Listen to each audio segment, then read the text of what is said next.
శ్రీ పవన్ కళ్యాణ్ గారికి,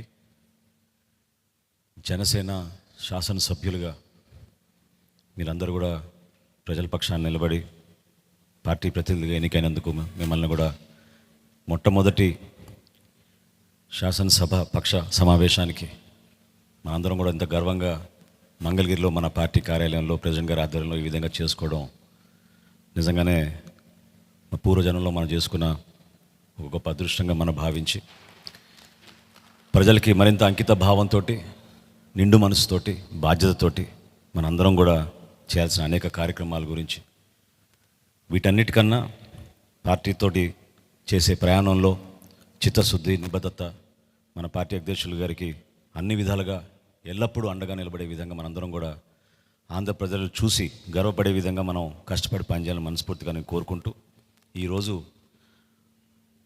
శాసనసభ పక్ష నేతగా మనందరం కూడా ఎంతో గర్వంగా మన పార్టీ అధ్యక్షులు శ్రీ పవన్ కళ్యాణ్ గారిని నాయకుడిగా ఎన్నుకోవడం కోసం ఈ సమావేశం ఏర్పాటు చేయడం జరిగింది.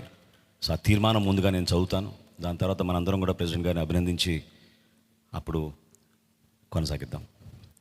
తీర్మానం: ఆంధ్రప్రదేశ్ సభకు జనసేన తరఫున ఎన్నికైన మేము జూన్ 11, 2024 సమావేశమై శ్రీ కొనిదెల పవన్ కళ్యాణ్ గారిని గర్వంగా జనసేన పార్టీ శాసనసభ పక్ష నాయకునిగా ఏకగ్రీవంగా ఎన్నుకుంటున్నాం.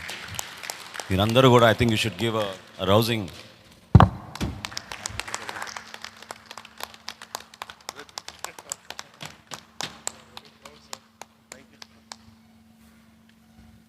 ఈ కాన్స్టిట్యూషనల్ ఫార్మాలిటీ పూర్తయింది కాబట్టి ఇప్పుడు మన పార్టీ అధ్యక్షులు, అదేవిధంగా మన శాసనసభ పక్ష నేత మన పార్టీ అధ్యక్షులు శ్రీ పవన్ కళ్యాణ్ గారిని మాట్లాడమని రిక్వెస్ట్ చేస్తాం. ఇప్పుడు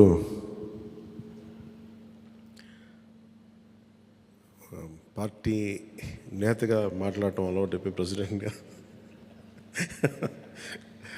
మన శాసనసభ పక్ష నాయకుడిగా మాట్లాడాలంటే కొత్తగా ఉంది. ఇప్పుడు గొడవలు పెట్టుకోవడం, మాట్లాడటం, సమస్యలు తీసుకురావడం.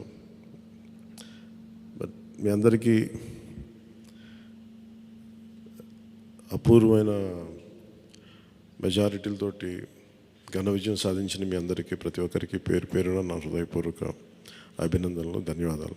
ఈ సందర్భంలో I want to share few things. చాలా ఒంటరి ప్రయాణం చేశాం. జాతీయ స్థాయి నాయకులు కూడా ఢిల్లీలో వాళ్ళు అడుగుతుంది ఏంటంటే, నువ్వు ఎలా పార్టీ నడిపావు? పార్టీ నడపడం మాకు తెలుసు కదా, అధికారం ఒక గుర్తింపు ఉన్న జాతీయ స్థాయి పార్టీలో ఉండి అసలు అధికారం లేకపోతే ఎంత కష్టమో మాకు తెలుసు. అలాంటిది మీరు not even recognised party, just registered party, మీరు ఎలా సస్టైన్ చేశారు ఇంతకాలం? వాళ్ళకి నేను ఒకటే చెప్పాను, మేమంటే ప్రేమించే జన సైనికులు, వీర మహిళలు, జనసేన మద్దతుదారులు, వారి వల్ల మేము బలంగా నిలబడగలిగాం. ఒక తీర్మానం నా సైడ్ నుంచి ఏంటంటే, ఈ ఘన విజయానికి కారకులైన, అంటే దశాబ్దంగా అన్ని ఒడిదుడుకుల్ని ఎదుర్కొంటూ దెబ్బతింటూ క్షేత్రస్థాయిలో అన్ని రకాలుగా ఇబ్బందులు పడుతూ మనకి మద్దతు ఇచ్చిన జన సైనికులకి, వీర మహిళలకి, జనసేన నాయకులందరికీ కూడా వారికి నా మనస్ఫూర్తిగా నా అభినందనలు తెలియజేస్తూ ఉన్నాను. మీరు లేకపోతే ఈ రోజున ఈ విజయం ఉండేది కాదు. అలాగే ఈ విజయం అసలు మనం చేసిన పోరాటానికి ముగ్ధులై 2019లో తప్పు చేసాం, ఈసారి ఎట్టి పరిస్థితుల్లో మేము తప్పు చేయమని ప్రతి ఒక్కరూ ఒక 100 మందిలో కలిస్తే 100 మంది చెప్పేవాళ్ళు, ఒకళ్ళు కలిస్తే ఒకళ్ళు చెప్పేవాళ్ళు, ఏ మూలకెళ్ళి చెప్పేవాళ్ళు. ఈ రోజున మనందరికీ కూడా ఇంత భారీ మెజారిటీలు వచ్చినాయి అంటే మనల్ని నమ్మిన ప్రజలందరికీ హృదయపూర్వకంగా మన ఈ మీటింగ్ తరపు నుంచి నేను వారికి నా కృతజ్ఞతలు, అభినందనలు తెలియజేస్తున్నాను. మనకి వీ హ్యావ్ గ్రేట్ రెస్పాన్సిబిలిటీ. అంటే నేను మొన్నదాకా మాట్లాడుతున్నప్పుడు అదొక పొలిటికల్ రెటారిక్ అనిపించుకోవచ్చు, but I believed in that and I believe in it. అంటే we have to bring back accountability and politics. జవాబుదారీతనం తిరిగి రాజకీయాల్లోకి తీసుకురావాలని. గొడవ పెట్టుకునేటప్పుడు, అంటే మనోహర్ గారు మేము చాలాసార్లు మాట్లాడుకున్నప్పుడు cooperation and confrontation is a part of democracy. సహకారం, సంఘర్షణ, ఎప్పుడు సహకరించాలి, ఎప్పుడు సంఘర్షించాలి అనేది అది ఆ సమస్యలను బట్టి వాటిని బట్టి. అంతేగాని ప్రతిసారి పోయినసారి ప్రభుత్వానికి కూడా చెప్పాను, మేము చాలా కన్స్ట్రక్టివ్గా ఉంటామని వాళ్ళకి అర్థం చేసుకోలేదు నా మాట, నా డెమోక్రటిక్ స్పిరిట్ని వాళ్ళు అర్థం చేసుకోలేదు ఆ రోజు. అలాగే ఇది కక్ష సాధింపులకి సమయం కాదు. ఇది ఇంత ఘన విజయం ప్రజల నిర్మాణానికి లేదంటే వారికి అభివృద్ధికి, వారి అభ్యున్నతికి తప్ప ఇది ఒక వెండెట్ట గేమ్ కానీ లేదంటే పగా ప్రతీకారాలు తీర్చుకోవడానికి గతంలో ఇలా చేశారు కదా మనం ఇలా చేయాలి అలాంటి ఆలోచన ధోరణిని దయచేసి మనందరం దాన్ని ఎంకరేజ్ చేయకండి దయచేసి దాన్ని. అలాగే చాలా చాలా క్షేత్రస్థాయిలో ప్రతి ఒక్కరూ అందుబాటులో ఉన్నాం నాతో సహా. ఈరోజున జాతీయ స్థాయిలో మరి మనం సాధించిన విజయాలు కూడా చెప్పుకోవాలి. చాలామంది పొలిటికల్ పార్టీ ప్రారంభించారు, మూసేశారు భారతదేశం మొత్తం మీద. ఈవెన్ ఫ్రమ్ పంజాబ్ నుంచి ఎవరు వచ్చి మాట్లాడుతున్నారు, వాళ్ళ అకాలీదళ ఫ్యాక్షన్ ఒకటి.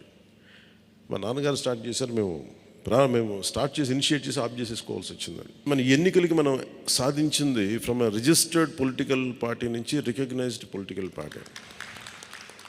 రెండు నెవర్ బిఫోర్ ఇన్ భారత్ పోటీ చేసిన అన్ని స్థానాల్లో భారీ మెజారిటీలతోటి గెలుపొందటం, 100% స్ట్రైకింగ్ రేట్, 100%. అంటే మన మీద ఎంత విశ్వసనీయత ఉంది, అంటే ఎంత విశ్వాసం ఉంది ప్రజలకి, ఎంత నమ్మారు,